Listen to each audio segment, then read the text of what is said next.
Welcome back 9th class, welcome to SC coaching. Exercise 11.1 very important questions अभी जो हम कर रहे हैं लगातार, उसमें 9 चैप्टर में इंपॉर्टेंट क्वेश्चन मैं आपको बता ही दिया। फिर भी अगर आप कोई चाहते हैं कोई सा क्वेश्चन पूछना तो पूछ सकते हैं मेरे से।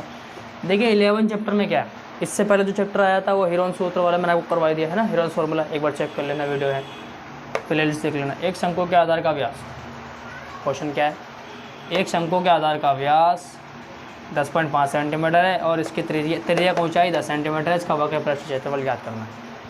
सबसे पहले आप इनके शब्दों का मतलब समझो, होता क्या है। शंकु क्या है? शंकु का मतलब इंग्लिश में इसको कहते हैं कोन। क्या कहते हैं? कोन।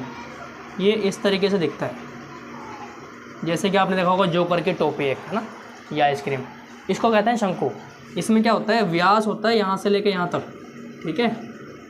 व्यास पता ही आपको, जो सर्कल के अंदर व्यास होता है ना ऐसा वाला पूरा, ये वही आपको बताया था मैं। और ये है इसकी ऊंचाई, हाइट।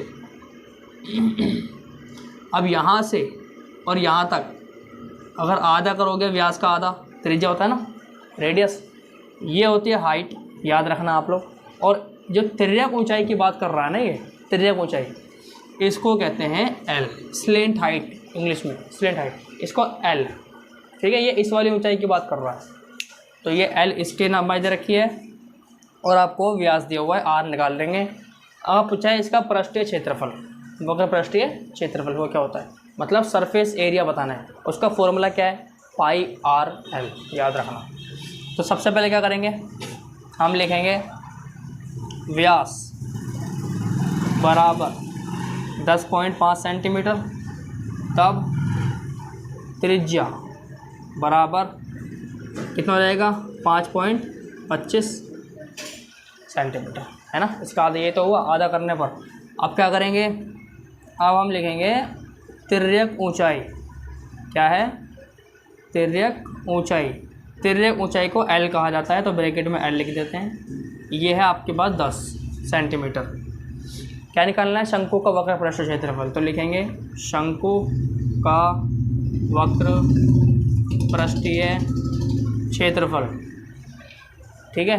क्या लिखेंगे, कर्व सरफेस एरिया ऑफ कौन, इंग्लिश में। तो पाई आर एल ये फॉर्मूला होता है। पाई की वैल्यू 22/7 लिख देना है, 22 की वैल्यू बताई रखिए, 22/7 होती है। आर की जगह पर आप क्या करेंगे, 5.25 लिखेंगे। क्या करेंगे, 5.25। उसके बाद एल की जगह पे आपको 10 लिखना है, ठीक है। अब क्या करना है, इसको ऐसे रहने दो, इसको इससे मल्टीप्लाई कर दो, कितना हो जाएगा, 52.5, 52.5। क्यों डिवाइड करते हैं तो पॉइंट आगे बढ़ता है, मल्टीप्लाई कर रहे हैं तो पॉइंट उधर जाएगा पीछे की तरफ, ठीक है। तो ये वाला पॉइंट यहाँ पहुँच जाएगा, ऐसा करके। तो ऐसे करके देख लेना आपको मल्टीप्लाई। तो अब आप क्या करेंगे, अब आप इसको सॉल्व करके यहाँ पे आंसर निकाल सकते हैं, ठीक है। और जो भी आंसर आएगा उस आंसर को आप सेंटीमीटर स्क्वायर में लिखेंगे। क्या करेंगे, सेंटीमीटर स्क्वायर में। तो इस तरीके से आपको सॉल्व करना होता है। इसका आंसर मेरे को फटाफट कमेंट में करके बताओ, कैलकुलेट क्या आया।